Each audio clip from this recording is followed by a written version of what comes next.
Bonjour à tous et bienvenue sur le plateau de l'émission de voyance.com. Écoutez, je suis ravi de vous retrouver pour une nouvelle émission de voyance en direct.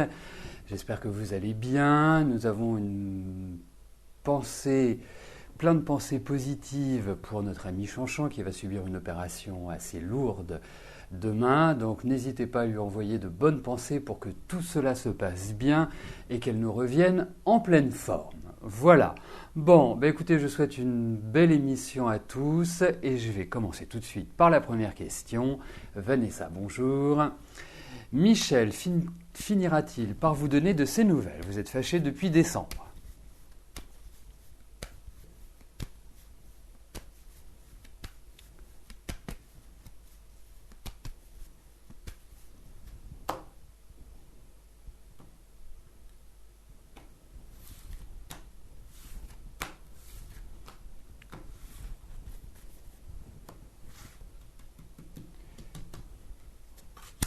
Alors, regardons si vous allez être de nouveau en contact. Michel et vous.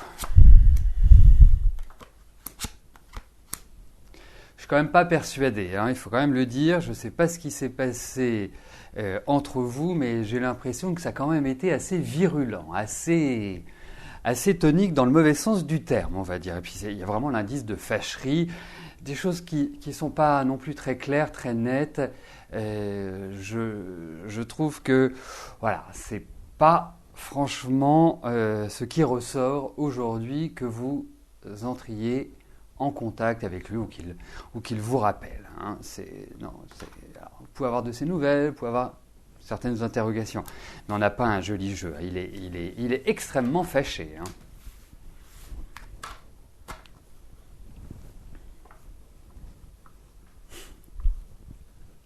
Alors, je vais valider les questions qui sont arrivées depuis. Ah oui.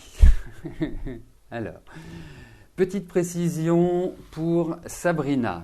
Je vous remercie d'avoir répondu à la demande de précision, sauf que maintenant il n'y a plus la question. Il y a juste votre demande, il y a juste votre réponse à cette demande de précision. Donc si vous pouvez réécrire votre question, je pourrai enfin la valider et lui permettre de faire partie du tirage au sort.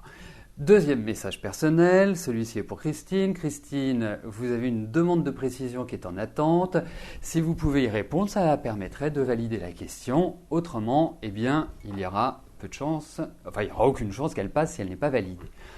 Voilà, donc soyez toujours attentifs parce qu'il y a toujours des demandes de précision par rapport à certaines questions pour que les choses soient claires et que je puisse y répondre aisément.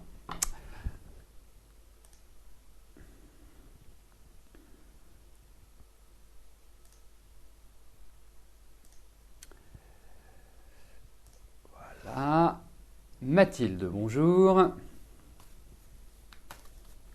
Dans le cadre de l'association de village dont vous êtes secrétaire, vous préparez actuellement un téléthon programmé pour le 7 décembre prochain. Vous avez encore de nombreuses choses à planifier et à préparer. Est-ce que tout va bien se passer ?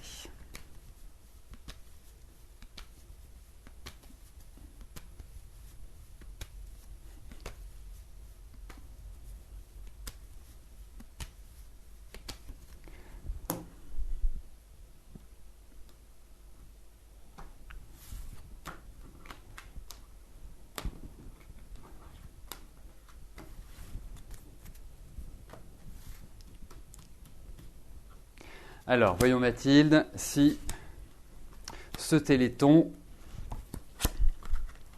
va se dérouler comme vous l'aimeriez. Eh bien écoutez, alors, première chose positive, c'est que vous avez quand même une bonne maîtrise de cela. Deuxième chose, c'est que, étant secrétaire, ça vous oblige à pas mal de responsabilités, en tout cas à être en fait le centre de gravité de l'activité, de réunion, en quelque sorte. Et je vous trouve quand même fatigué. Donc, ça va vous demander vraiment d'aller puiser dans dans vos ressources. Hein.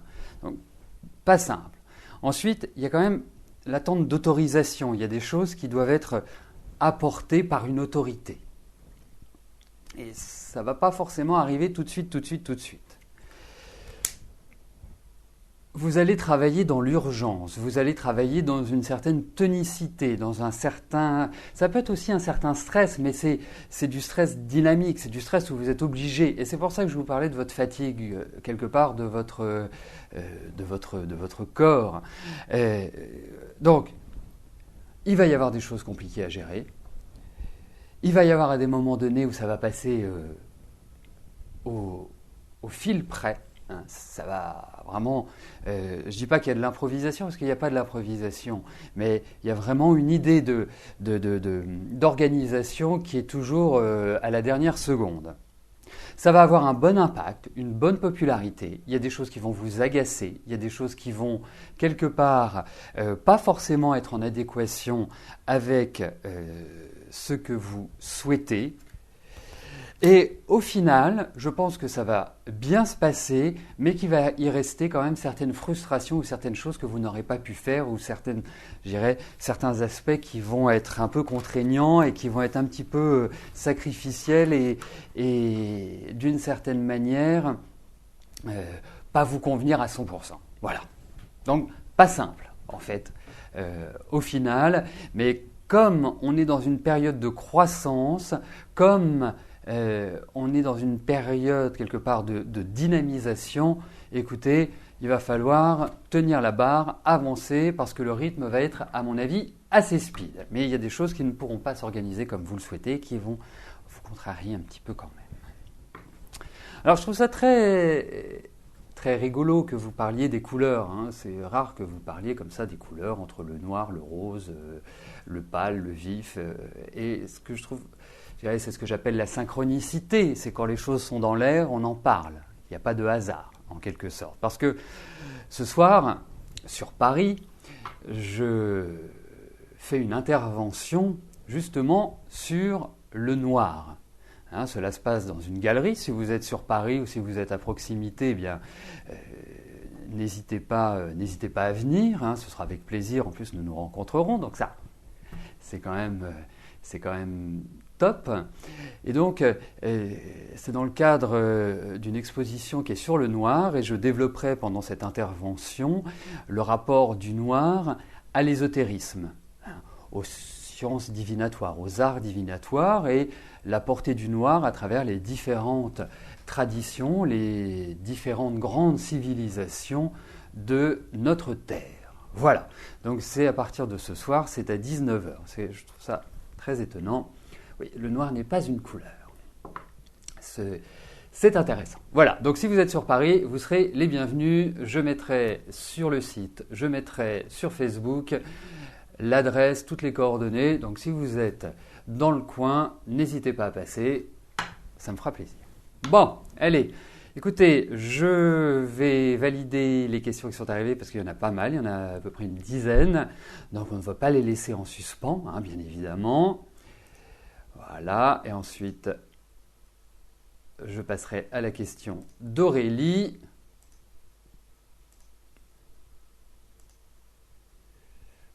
Voilà.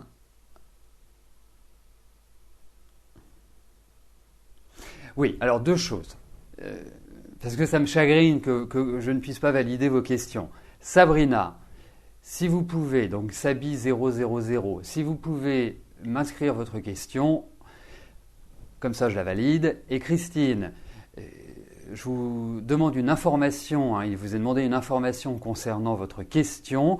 Il suffit juste que vous la notiez, que vous notiez l'information dans votre question. Vous ne supprimez pas la question, vous apportez cette information et je pourrai valider votre question. Voilà. Autrement, je ne pourrais pas. Hein.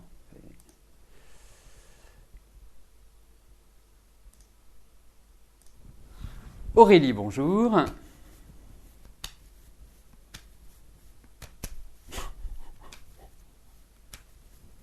Est-ce que votre relation avec Michael va durer dans le temps? Cela fait 2 mois et demi que vous êtes ensemble.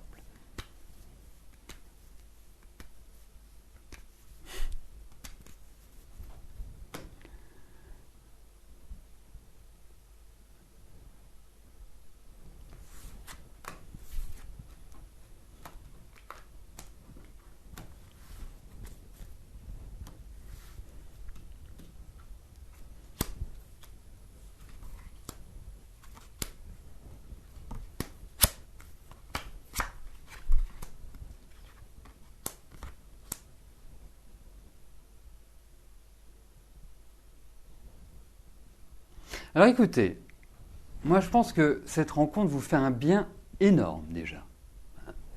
Déjà plutôt positif, parce que regardons un petit peu en arrière, les 3-4 dernières années sur le plan affectif, on ne peut pas dire que ce fut exceptionnel.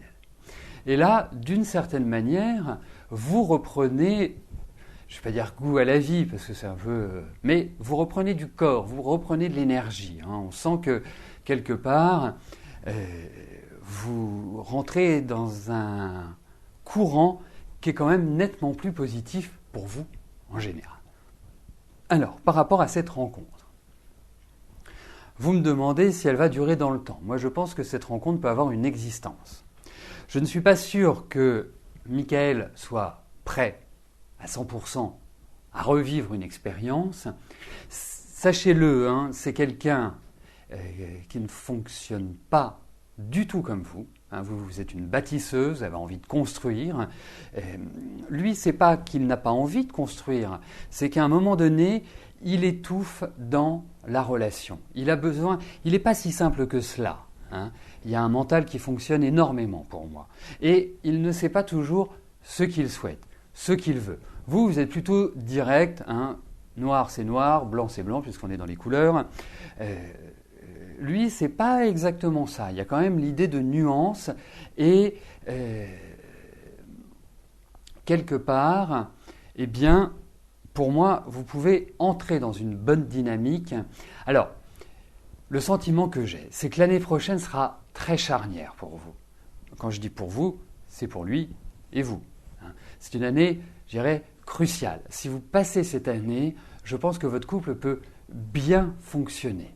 La seule chose, c'est que ce que j'identifierais comme une difficulté, c'est peut-être une vision de la vie, une vision du rythme, une vision du quotidien qui ne sont pas identiques et qui peuvent, je dirais, poser un certain nombre de problèmes, puisqu'il y aura effectivement quand même des remises en cause, mais je trouve que vous l'avez rencontré à un bon moment, donc l'année prochaine, si vous passez ce cap-là, c'est bon, parce que l'année prochaine, ça risque de tanguer un petit peu, même si vous venez de faire une rencontre tout à fait récente, mais ça risque de tanguer un petit peu. Ce sont je pense, des années qui ne sont pas évidentes, mais pour l'échange affectif. Voilà. Et c'est surtout par rapport à Michael. Ce n'est pas tellement vous qui m'inquiétez, c'est plutôt Michael et sa perception du couple. Alors.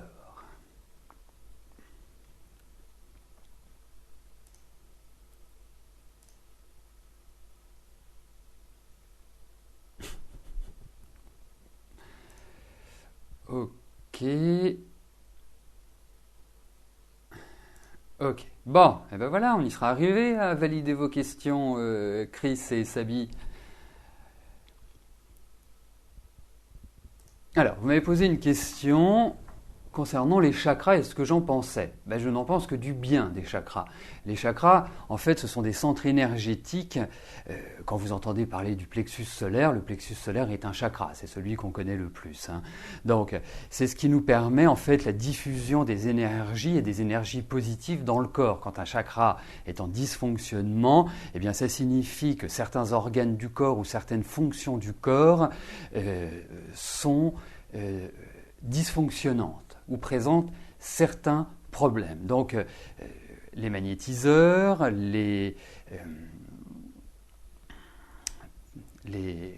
ceux qui travaillent avec les pierres, eh bien, travaillent sur les chakras pour justement réénergiser les chakras, pour les ouvrir et pour leur permettre... Alors après, il y a plusieurs traditions.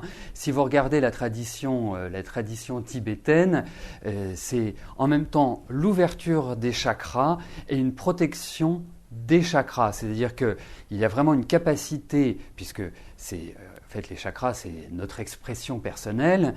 Il y a l'ouverture des chakras qui permet d'accueillir, qui permet de restituer. Et en même temps, il y a un travail de prière. Et je ne sais pas si vous avez entendu parler des bols tibétains, mais il y a un travail avec les bols tibétains de la résonance sur les chakras pour savoir s'ils sont équilibrés ou pas. Donc bien évidemment, les chakras, c'est notre source vitale et donc il est important de les tenir en bonne santé parce que s'ils sont en bonne santé, eh bien de facto, notre corps fonctionne bien. Voilà, effectivement, la radiesthésie travaille sur les chakras. Donc voilà, donc j'en pense que du bien. Bon. Alors comment savoir si vos chakras sont équilibrés ou pas? Il faut faire appel à des personnes qui justement travaillent sur les chakras. Donc magnétiseurs, radiesthésistes, vous avez même des masseurs qui travaillent sur les chakras. Vous avez aussi, comment ça s'appelle, l'école de Danny Bois, la fasciathérapie. Enfin, vous avez différentes techniques qui existent pour permettre un rééquilibrage des chakras. Bon, alors après les chakras, passons à la question de Muriel. Muriel, bonjour. Est-ce que votre ami va avoir un traitement lourd?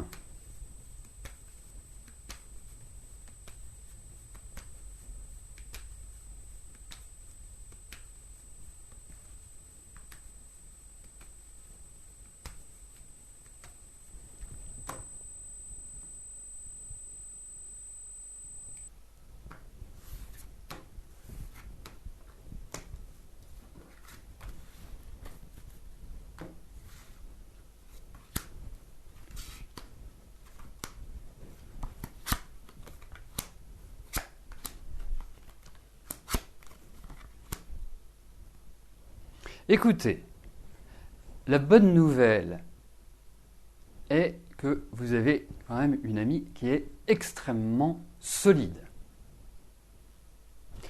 J'appellerais ça de la mauvaise graine parce que Dieu sait qu'elle a une personnalité quand même très affirmée et que c'est de l'autorité. C'est vraiment une personne qui a de la force. Alors effectivement, moi je trouve que depuis 2 ans et demi, elle perd de l'énergie, elle perd de la force. Il y a des choses qui se situent à ce niveau-là, qui sont quelque part en chute libre. Ensuite, par rapport à son traitement, j'ai l'impression qu'il y a 2 façons d'aborder son traitement. Et que peut-être dans un premier temps, ils vont essayer quelque chose et peut-être se raviser et utiliser une autre méthode. Mais en tout cas, j'ai l'impression qu'il y a la conjugaison de 2... j'appellerais ça de 2 médecines ou de deux approches. Pour moi, il va quand même lui falloir du temps avant de s'en remettre. Il va lui falloir une bonne année. Ça ne veut pas dire qu'il ne faut pas s'attendre à ce qu'elle soit mal, à ce que, je dirais, vous la voyez vraiment flétrir. Mais en tout cas, c'est une période qui est, je dirais, entre 2 eaux. Mais je pense qu'elle s'en sortira très bien, qu'elle retrouvera son énergie, donc qu'elle s'en sortira. Et je pense que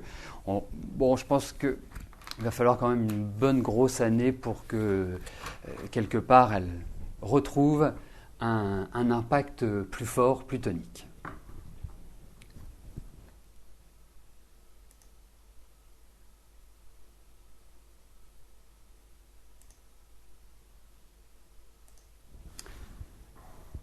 Alexandra, bonjour.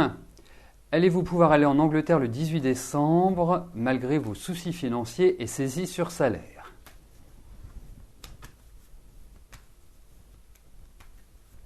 Alors, regardons s'il y a un voyage.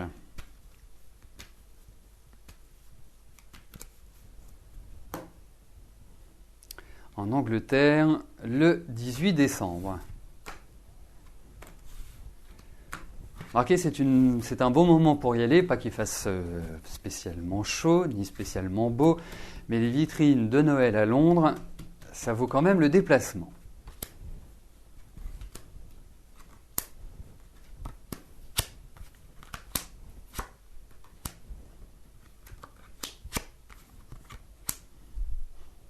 Écoutez, c'est quand même très risqué financièrement que vous y alliez. C'est clair. La sagesse voudrait que vous n'y alliez pas. Mais l'impulsion est de votre côté, ce qui signifie que vous avez vraiment envie d'y aller et que vous pouvez quelque part vous mettre encore un peu plus dans la difficulté, mais faire ce voyage. Alors, écoutez, pour moi, je répondrai non à votre question. Voilà. Je répondrai non parce que, premièrement, il n'y a pas cette idée de déplacement.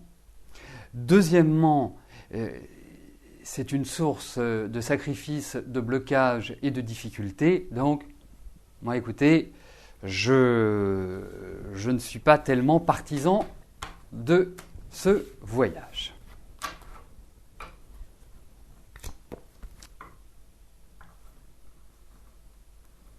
Alors, n'oubliez pas, nous fêtons la semaine anniversaire de l'émission, 3e année que l'émission se déroule du lundi au vendredi, tous les jours, sans exception.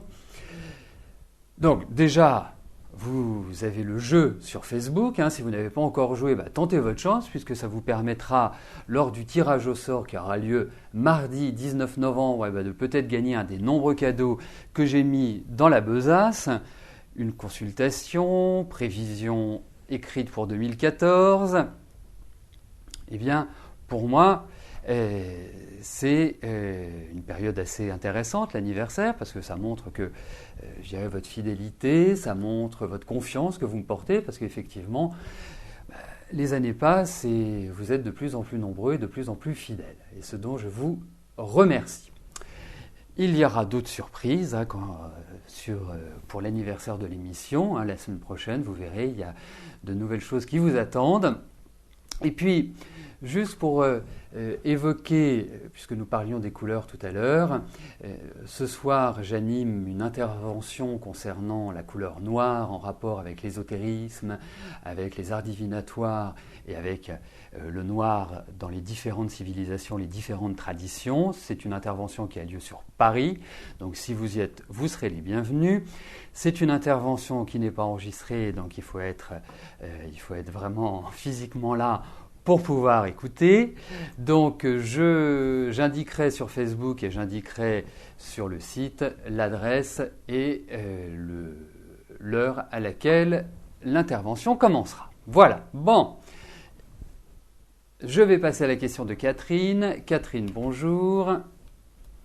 Votre fille Sarah est en terminale S. Le métier de psychomotricienne l'attirait, mais elle doute de ce choix. Elle aurait besoin de mes lumières.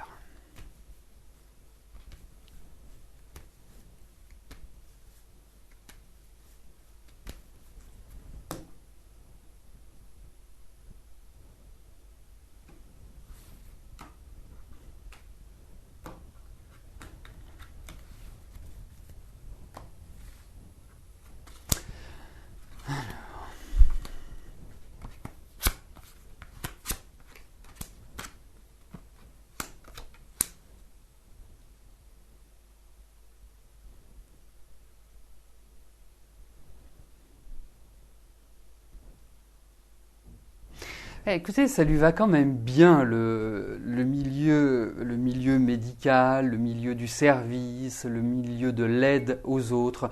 Je trouve que ça correspond tout à fait à Sarah. Vraiment. Pour moi, ce sont des qualités qu'elle a. Elle a une bonne qualité d'écoute. Elle est très responsable, elle est très mûre dans sa tête, je trouve. Donc, écoutez, même si psychomotricienne ne lui convient pas, je pense qu'il y a d'autres secteurs dans la médecine qui peuvent tout à fait lui convenir, et notamment par rapport aux enfants. Mais votre fille ferait par exemple une excellente psychologue, elle a une façon aussi, elle a ce côté très à l'écoute, mais en même temps pas crédule. Donc, elle peut avoir ce côté assez clair, assez net, assez ferme pour moi. Donc, quelque part, moi, je la ressens quand même bien dans ces métiers de service, d'aide. Ça lui va admirablement bien. Bon, après, elle peut être comptable si elle veut, parce qu'elle est tellement organisée, elle est tellement carrée que ça pourrait très bien lui convenir. Mais bon, c'est pas forcément extrêmement épanouissant tel que je ressens Sarah.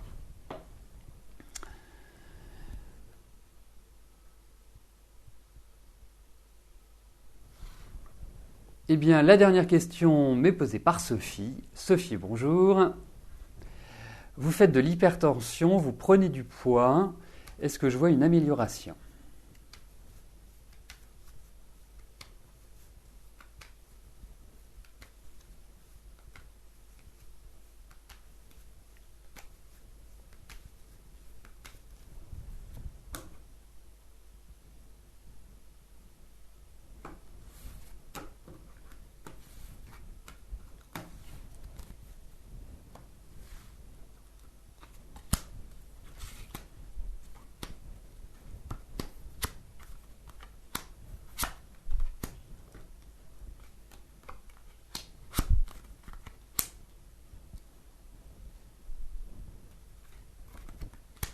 Écoutez, ça ne va pas être facile, hein, vous allez encore traverser des périodes qui sont complexes. Hein, complexes physiquement, complexes psychologiquement, psychiquement, on sent que voilà, c'est lourd, pesant. La seule chose, c'est que vous allez réussir à retrouver de l'entrain, vous allez réussir à retrouver un certain dynamisme. Il y a beaucoup d'efforts, il faut vraiment vous faire violence, mais vous allez retrouver un équilibre. J'ai l'impression que cet équilibre commencera à être retrouvé à partir des beaux jours. Donc, on va plus quand même se fixer cela à partir de mai-juin, hein, disons-le. Mais en tout cas, aujourd'hui, il y a deux aspects. Il y a l'aspect où vous n'êtes pas heureuse, vous avez l'impression de tourner en rond. L'aspect où vous perdez complètement de l'énergie, vous perdez confiance, vous perdez goût.